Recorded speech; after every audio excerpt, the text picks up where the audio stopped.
উত্তরাধিকার সূত্রে পেয়েছি শুধু একগুচ্ছ চাবি। ছোট, বড়, মোটা, বেঁটে, নানা রকমের, নানা ধরনের চাবি। মা বললেন, যত্ন করে তুলে রেখে দে। তারপর যখন বয়স বাড়ল, জীবন এবং জীবিকার সন্ধানে পথে নামতে হলো।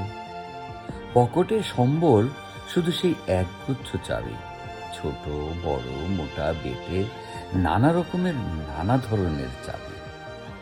কিন্তু যেখানেই যাই, সামনে দেখি প্রকাণ্ড এক দরজা, আর তাতে ঝুলছে প্রকাণ্ড এক তালা। পকেট থেকে চাবির গুচ্ছ বের করি। এ চাবি সে চাবি ঘোরাই ফেরাই, লাগে না, খোলে না। শ্রান্ত হয়ে ঘরে ফিরি। মা দেখেন আর হাসেন, বলেন, ওরে, তোর বাবার হাতেও ওই চাবি দিয়ে ওই দরজাগুলো খোলেনি। শুনেছি নাকি তার বাবার হাতে খুলত।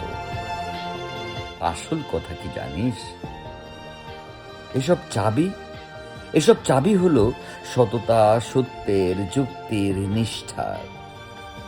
এসব দরজাগুলো খোলে না, তবুও তুই ফেলে দিস নে।